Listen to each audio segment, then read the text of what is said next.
Robinson Crusoe by Daniel Defoe. Chapter 12. A Cave Retreat. While this was doing, I was not altogether careless of my other affairs, for I had a great concern upon me for my little herd of goats. They were not only a ready supply to me on every occasion, and began to be sufficient for me, without the expense of powder and shot,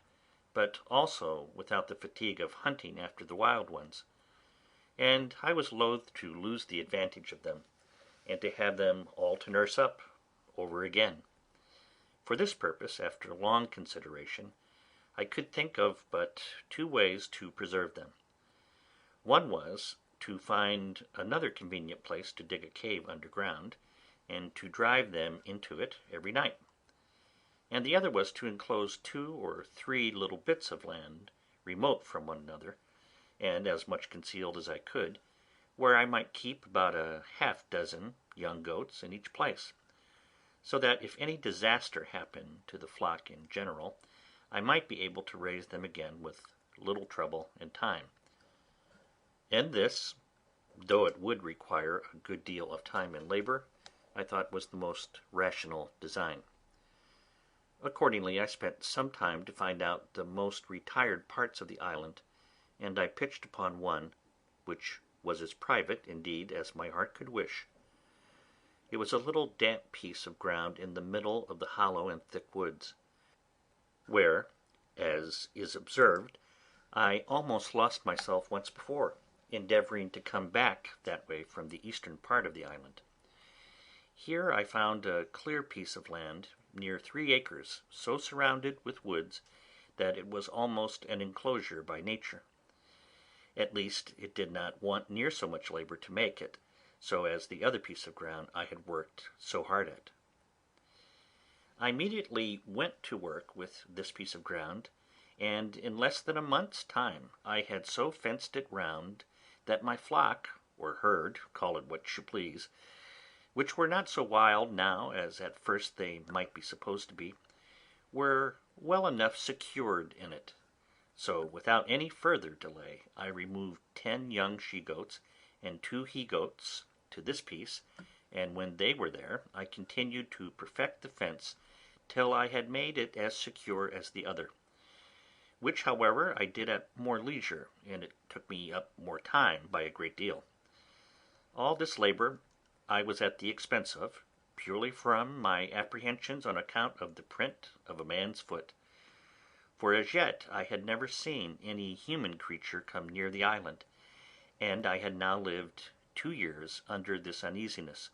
which indeed made my life much less comfortable than it was before, as may well be imagined by any who know what it is to live in the constant snare of the fear of man. And this I must observe, with grief too, that the discomposure of my mind had great impression also upon the religious part of my thoughts;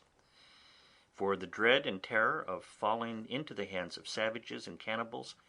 lay so upon my spirits that I seldom found myself in a due temper for application to my Maker; at least not with the sedate calmness and resignation of soul which I was wont to do. I rather prayed to God as under great affliction and pressure of mind, surrounded with danger, and in expectation every night of being murdered and devoured before morning; and I must testify, from my experience, that a temper of peace, thankfulness, love, and affection is much more the proper frame for prayer than that of terror and discomposure, and that under the dread of mischief impending, a man is no more fit for a comforting performance of the duty of praying to God than he is for a repentance on a sick bed; for these discomposures affect the mind as the others do the body, and the discomposure of the mind must necessarily be as great a disability as that of the body, and much greater; praying to God being properly an act of the mind, not of the body. But to go on. After I had thus secured one part of my little living stock, I went about the whole island searching for another private place to make such another deposit, when, wandering more to the west point of the island than I had ever done yet, and looking out to the sea, I thought I saw a boat upon the sea at a great distance. I had found a perspective glass or two in one of the seamen's chests, which I saved out of our ship, but I had it not about me, and this was so remote that I could not tell what to make of it, though I looked at it till my eyes were not able to hold to look any longer.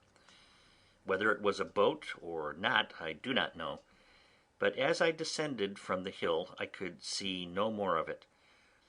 So I gave it over, only I resolved to go no more out without a perspective glass in my pocket.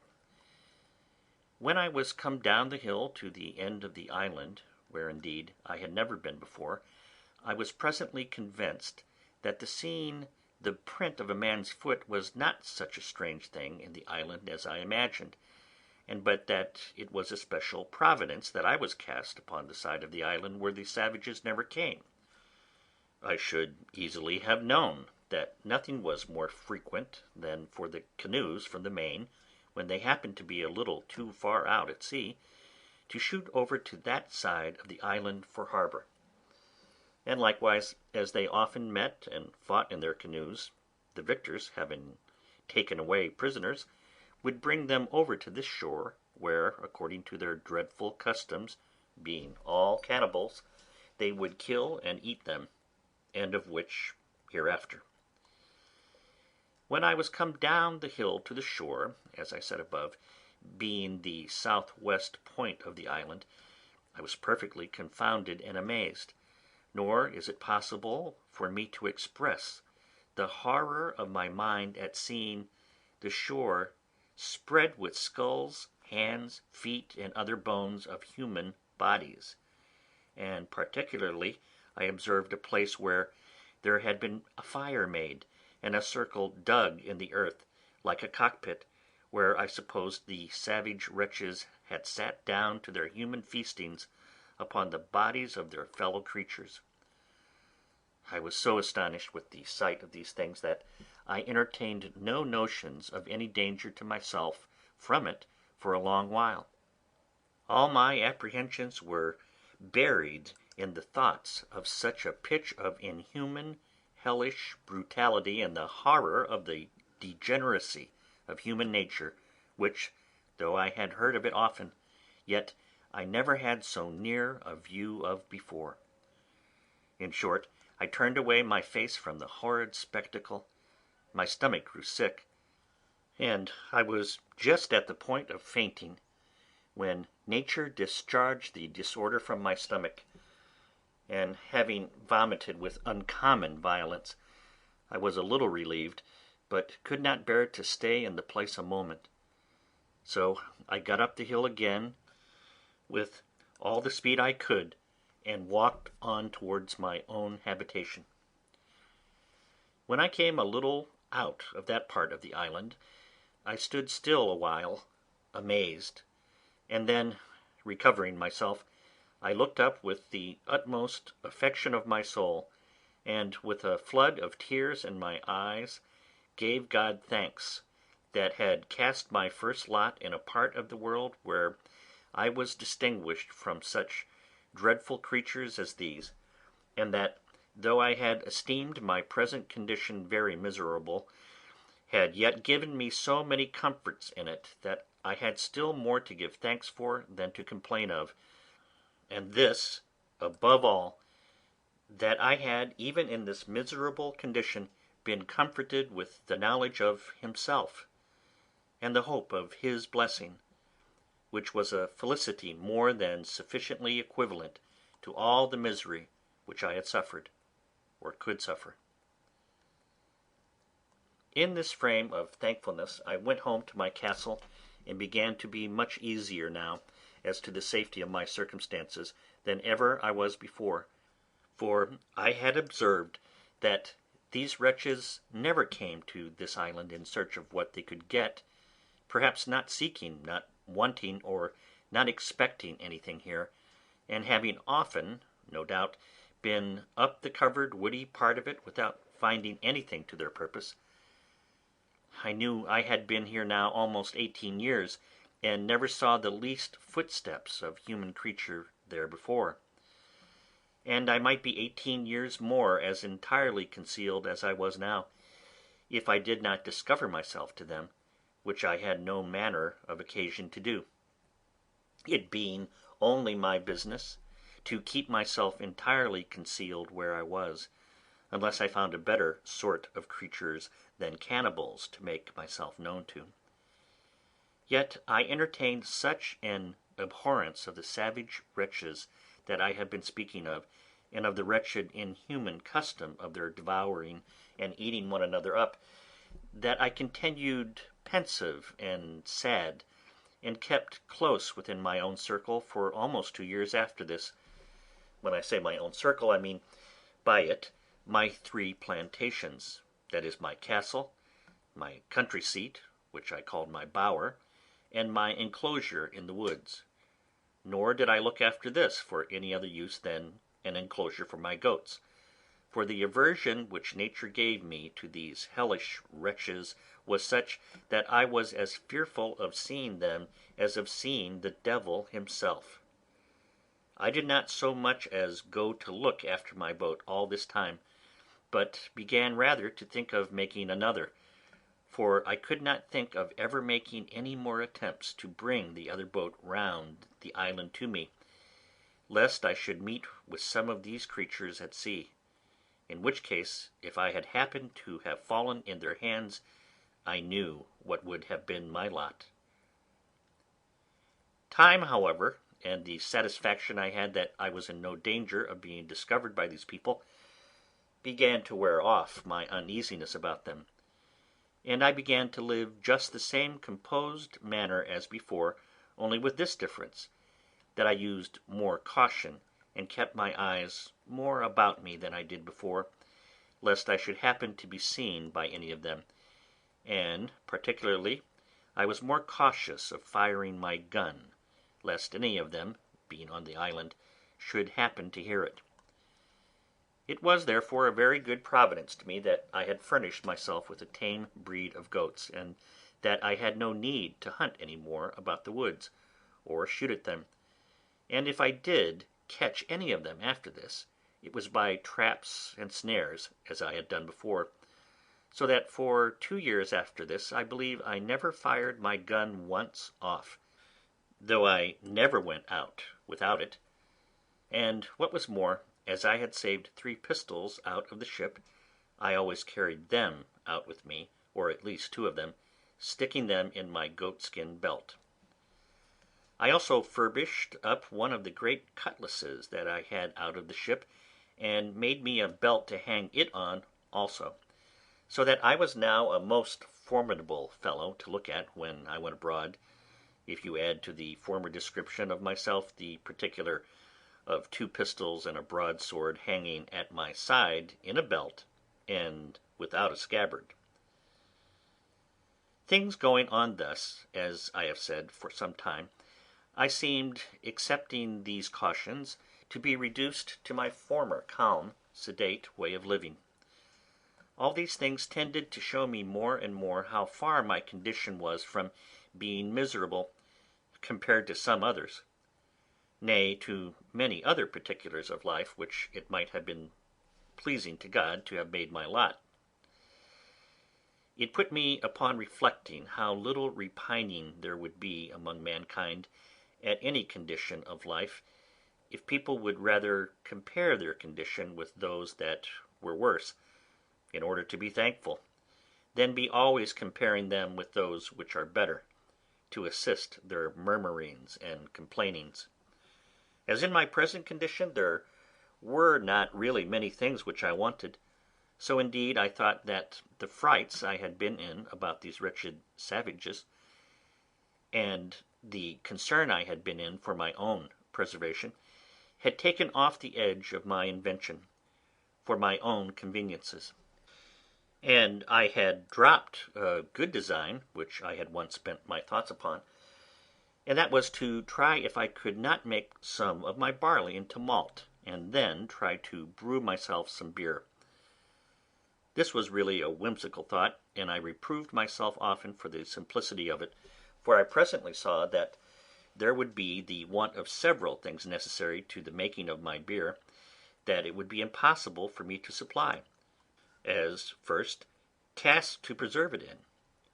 which was a thing that, as I have observed already, I could never compass.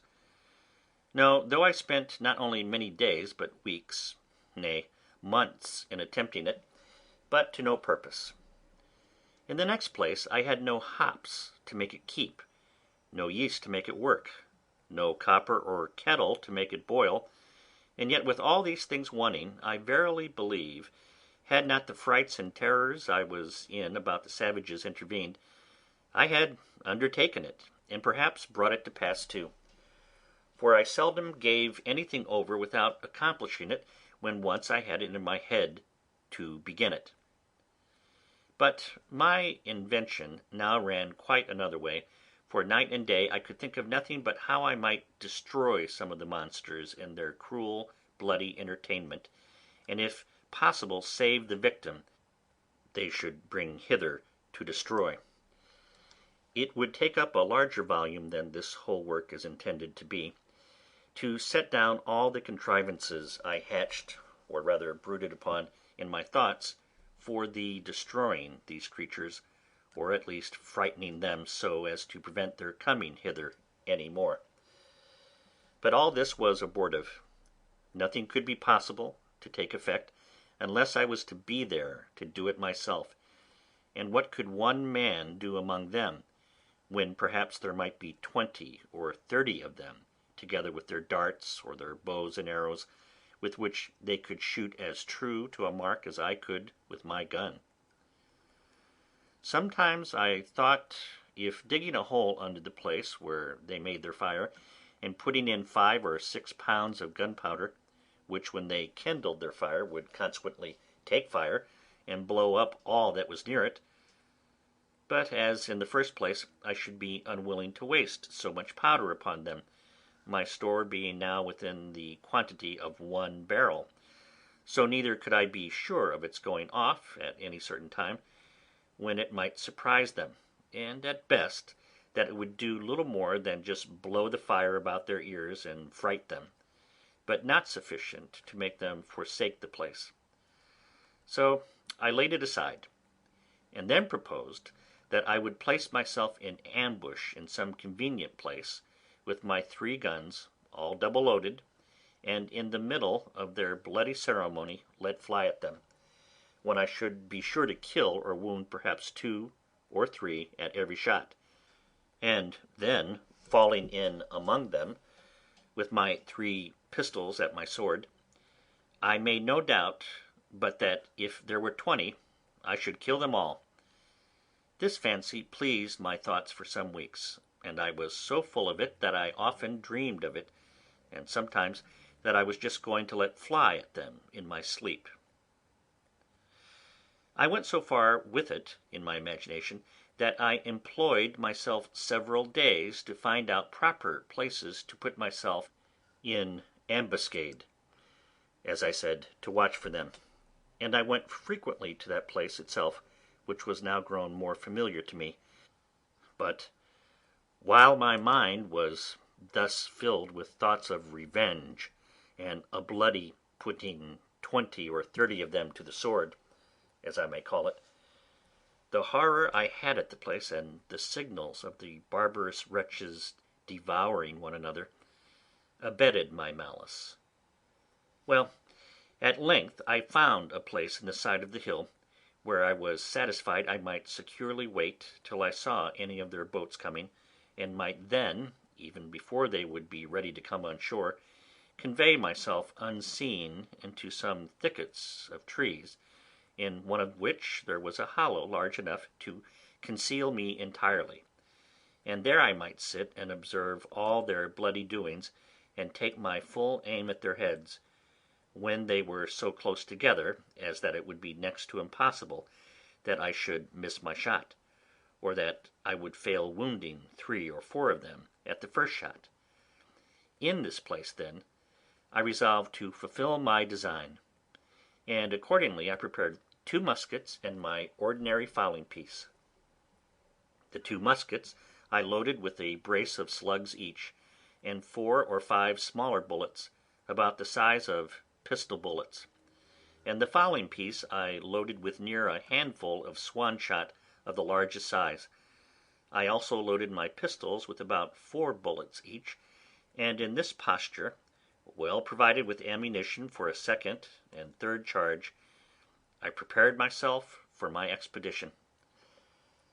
After I had thus laid the scheme of my design, and in my imagination put it in practice, I continually made my tour every morning to the top of the hill, which was from my castle, as I called it, about 3 miles or more, to see if I could observe any boats upon the sea, coming near the island, or standing over towards it. But I began to tire of this hard duty, after I had for 2 or 3 months constantly kept my watch, but came always back without any discovery, there having not in all that time been the least appearance,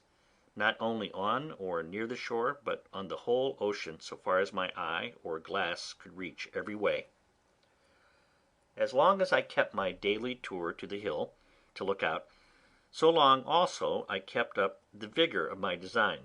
and my spirits seemed to be all the while in a suitable frame for so outrageous an execution as the killing 20 or 30 naked savages, for an offence which I had not at all entered into any discussion of in my thoughts, any farther than my passions were at first fired by the horror I conceived at the unnatural custom of the people of that country, who it seems had been suffered by Providence in his wise disposition of the world to have no other guide than that of their own abominable and vitiated passions, and consequently were left, and perhaps had been so for some ages, to act such horrid things, and receive such horrid customs, as nothing but nature entirely abandoned by heaven, and actuated by some hellish degeneracy, could have run them into. But now, when, as I have said, I began to be weary of the fruitless excursion which I had made so long and so far every morning in vain,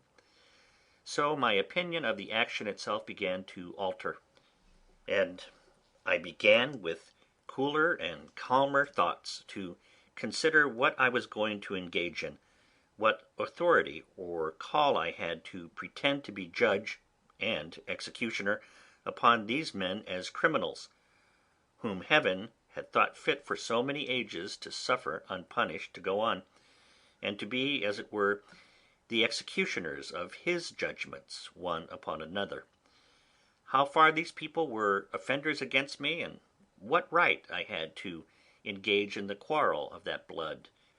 which they shed promiscuously upon one another. I debated this very often with myself thus: how do I know what God himself judges in this particular case? It is certain these people do not commit this as a crime. It is not against their own consciences reproving, or their light reproaching them. They do not know it to be an offence, and then commit it in defiance of divine justice, as we do in almost all the sins we commit. They think it no more a crime to kill a captive taken in war than we do to kill an ox, or to eat human flesh than we do to eat mutton. When I considered this a little, it followed necessarily that I was certainly in the wrong, that these people were not murderers in the sense that I had before condemned them in my thoughts, any more than those Christians were murderers who often put to death the prisoners taken in battle, or more frequently, upon many occasions, put whole troops of men to the sword, without giving quarter, though they threw down their arms and submitted. In the next place, it occurred to me that, although the usage they gave one another was thus brutish and inhuman, yet it was really nothing to me. These people had done me no injury, that if they attempted, or I saw it necessary for my immediate preservation, to fall upon them, something might be said for it,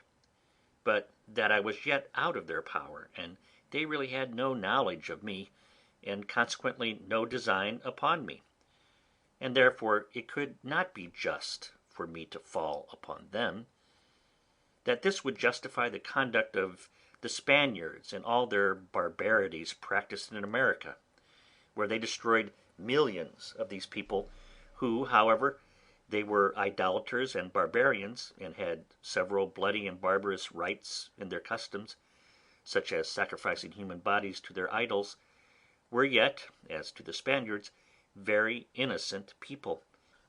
and that the rooting of them out of the country is spoken of with the utmost abhorrence and detestation by even the Spaniards themselves at this time, and by all other Christian nations of Europe, as a mere butchery, a bloody and unnatural piece of cruelty unjustifiable either to God or man, and for which the very name of a Spaniard is reckoned to be frightful and terrible to all people of humanity or of Christian compassion, as if the kingdom of Spain were particularly eminent for the produce of a race of men who were without principles of tenderness, or the common bowels of pity to the miserable, which is reckoned to be a mark of generous temper in the mind. These considerations really put me to a pause, and to a kind of full stop, and I began by little and little to be off my design, and to conclude that I had taken wrong measures in my resolution to attack the savages, and that it was not my business to meddle with them unless they first attacked me, and this it was my business, if possible, to prevent, but that if I were discovered and attacked by them, I knew my duty. On the other hand, I argued with myself that this was really the way not to deliver myself, but entirely to ruin and destroy myself, for unless I was sure to kill every one of them that not only should be on the shore at that time, but that should ever come on shore afterwards, if but one of them escaped to tell their country people what had happened, they would come over again by thousands to revenge the death of their fellows, and I should only bring upon myself a certain destruction, which at present I had no manner of occasion for. Upon the whole, I concluded that I ought neither in principle nor in policy, one way or other, to concern myself in this affair, that my business was by all possible means to conceal myself from them, and not to leave the least sign for them to guess by that there were any living creatures upon the island, I mean of human shape. Religion joined in with this prudential resolution, and I was convinced now, many ways, that I was perfectly out of my duty when I was laying all my bloody schemes for the destruction of innocent creatures, I mean innocent as to me. As to the crimes they were guilty of towards one another, I had nothing to do with them. They were national, and I ought to leave them to the justice of God, who is the governor of nations, and knows how, by national punishments, to make a just retribution for national offences, and to bring public judgments upon those who offend in a public manner, by such ways as best please him. This appeared so clear to me now, that nothing was a greater satisfaction to me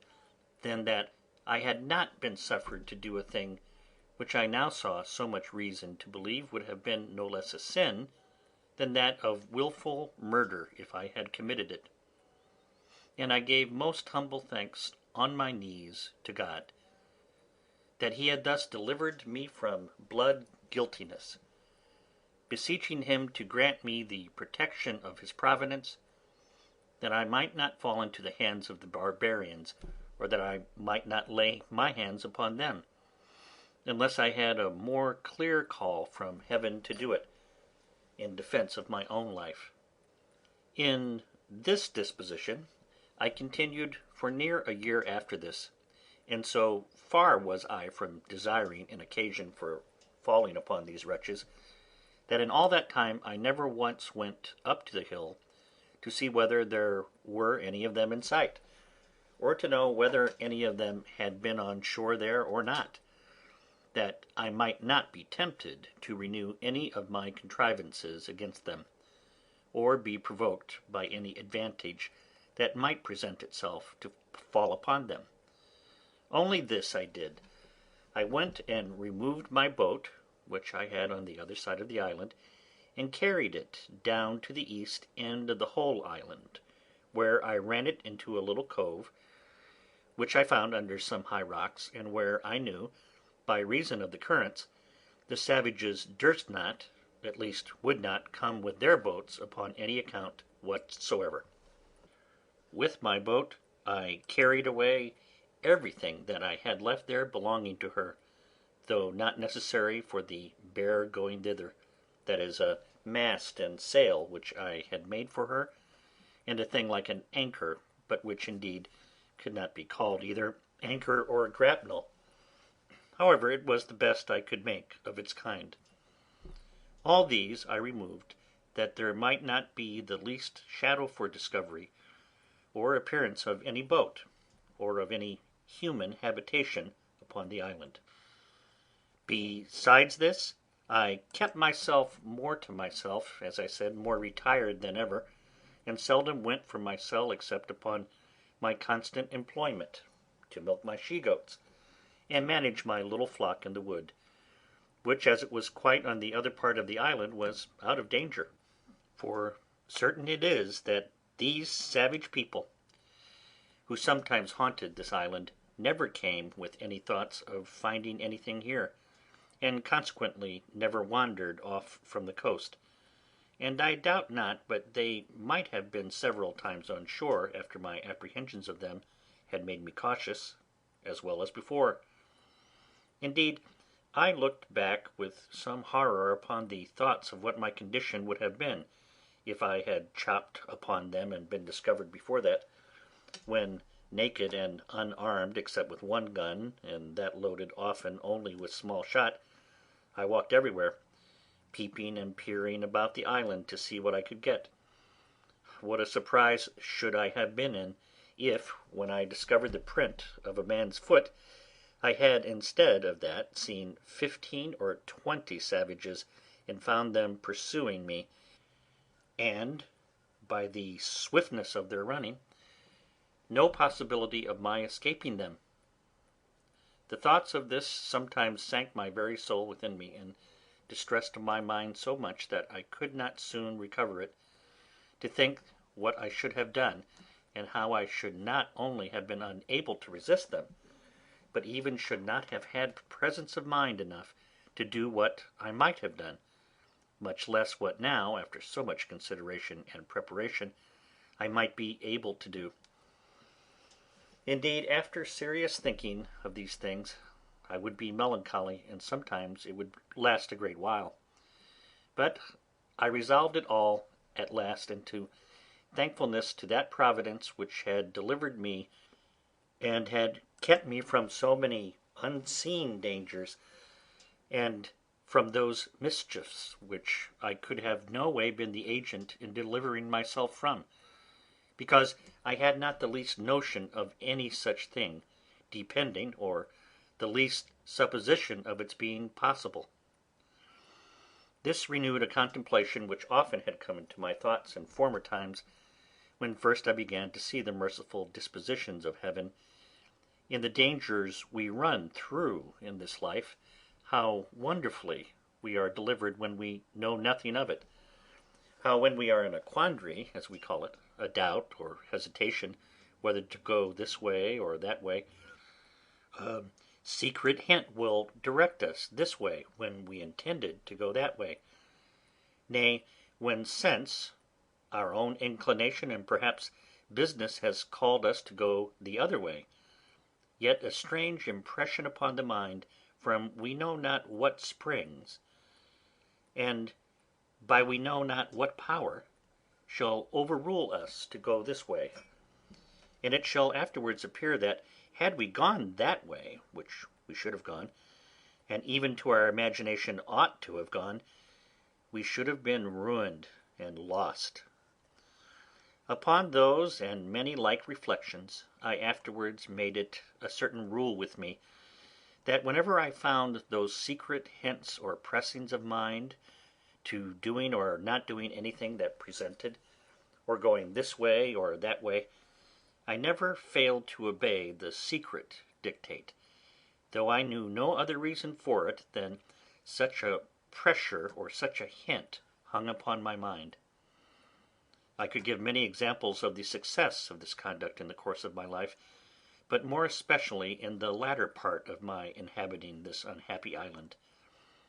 Besides many occasions which it is very likely I might have taken notice of, if I had seen with the same eyes then that I see with now.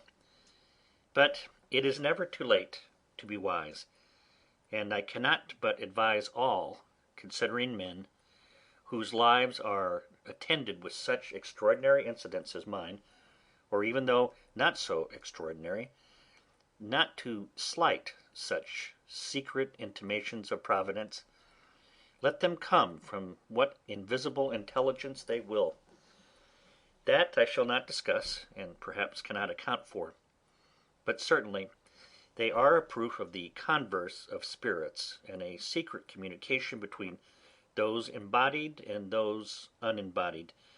and such a proof as can never be understood, of which I shall have occasion to give some remarkable instances in the remainder of my solitary residence in this dismal place. I believe the reader of this will not think it strange if I confess that these anxieties, these constant dangers I lived in, and the concern that was now upon me, put an end to all invention and to all the contrivances that I laid for my future accommodations and conveniences. I had the care of my safety more now upon my hands than that of my food. I cared not to drive a nail or chop a stick of wood now, for fear the noise I might make should be heard, much less would I fire a gun for the same reason. And above all, I was intolerably uneasy at making any fire, lest the smoke, which is visible at a great distance in the day, should betray me. For this reason I removed that part of my business which required fire, such as burning of pots and pipes, etc., into my new apartment in the woods, where, after I had been for some time, I found, to my unspeakable consolation, a mere natural cave in the earth, which went in a vast way, and where, I dare say, no savage, had he been at the mouth of it,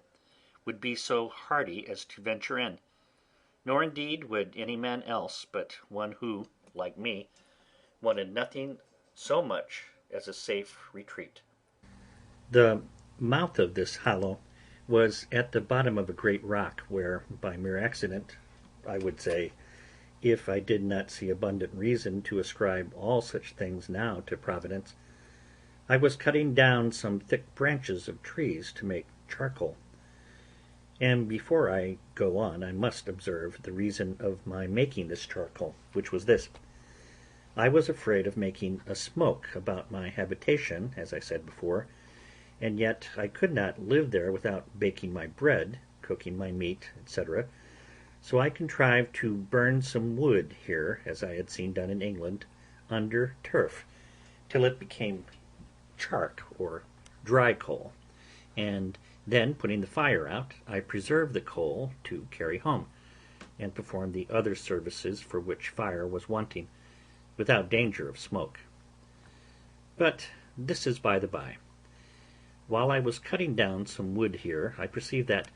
behind a very thick branch of low brushwood or underwood, there was a kind of hollow place.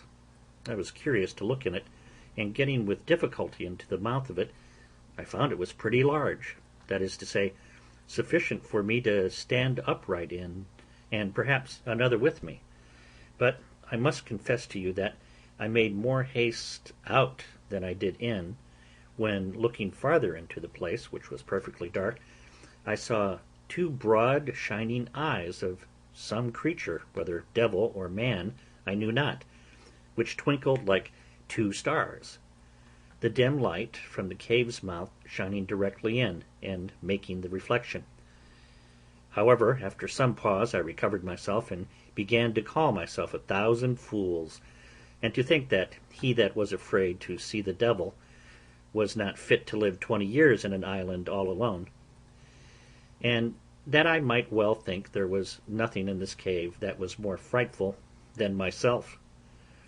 Upon this, plucking up my courage, I took up a firebrand, and in I rushed again, with the stick flaming in my hand. I had not gone 3 steps in before I was almost as frightened as before, for I heard a very loud sigh, like that of a man in some pain, and it was followed by a broken noise, as of words half expressed, and then a deep sigh again. I stepped back, and was indeed struck with such a surprise that it put me into a cold sweat, and if I had had a hat upon my head, I will not answer for it that my hair might not have lifted it off. But still, plucking up my spirits as well as I could, and encouraging myself a little with considering that the power and presence of God was everywhere, and was able to protect me, I stepped forward again, and by the light of the firebrand, holding it up a little over my head, I saw lying on the ground a monstrous, frightful old he-goat, just making his will, as we say, and gasping for life, and dying, indeed, of mere old age. I stirred him a little to see if I could get him out, and he essayed to get up, but was not able to raise himself, and I thought with myself he might even lie there, for if he had frightened me, so he would certainly fright away any of the savages, if any of them should be so hardy as to come in there while he had life in him. I was now recovered from my surprise, and began to look around me, when I found the cave was but very small, that is to say, it might be about 12 feet over, but in no manner of shape, neither round or square, no hands having ever been employed in making it, but those of mere nature. I observed also that there was a place at the farther side of it that went in further, but was so low that it required me to creep upon my hands and knees to go into it, and whither it went I knew not. So, having no candle, I gave it over for that time, but resolved to go again the next day, provided with candles and a tinder box, which I had made of the lock of one of the muskets, with some wildfire in the pan. Accordingly, the next day I came provided with 6 large candles of my own making, for I had very good candles now of goat's tallow, but was hard set for candle wick, using sometimes rags or rope yarn, and sometimes the dried rind of a weed like nettles. And going into this low place, I was obliged to creep upon all fours, as I have said, almost 10 yards, which, by the way, I thought was a venture bold enough, considering that I knew not how far it might go, nor what was beyond it. When I had got through the strait, I found the roof rose higher up, I believe near 20 feet, but never was such a glorious sight seen in the island, I dare say, as it was to look round the sides and roof of this vault or cave. The wall reflected 100,000 lights to me from my 2 candles. What was in the rock, whether diamonds or any other precious stones, or gold, which I rather supposed it to be, I knew not. The place I was in was a most delightful cavity or grotto, though perfectly dark. The floor was dry and level, and had a sort of a small loose gravel upon it, so that there was no nauseous or venomous creature to be seen. Neither was there any damp or wet on the sides of roof. The only difficulty in it was the entrance, which, however, as it was a place of security, and such a retreat as I wanted, I thought was a convenience, so that I was really rejoiced at the discovery, and resolved, without any delay, to bring some of the things which I was most anxious about to this place, particularly I resolved to bring hinder my magazine of powder and all my spare arms, that is, 2 fowling pieces, for I had 3 in all, and 3 muskets, for of them I had 8 in all. So I kept in my castle only 5, which stood ready mounted like pieces of cannon on my outmost fence, and were ready also to take out upon any expedition. Upon this occasion of removing my ammunition, I happened to open the barrel of powder which I took up out of the sea, and which had been wet, and I found that the water had penetrated about 3 or 4 inches into the powder on every side, which caking and growing hard had preserved the inside like a kernel in the shell, so that I had near 60 pounds of very good powder in the centre of the cask. This was a very agreeable discovery to me at that time, so I carried all away thither, never keeping above 2 or 3 pounds of powder with me in my castle, for fear of a surprise of any kind. I also carried thither all the lead I had left for bullets. I fancied myself now like one of the ancient giants who were said to live in caves and holes in the rocks, where none could come at them. For I persuaded myself, while I was here, that if 500 savages were to hunt me, they could never find me out, or if they did, they would not venture to attack me here. The old goat, whom I found expiring, died in the mouth of the cave the next day after I made this discovery, and I found it much easier to dig a great hole there, and throw him in and cover him with earth, than to drag him out. So I interred him there, to prevent offence to my nose. End of chapter 12.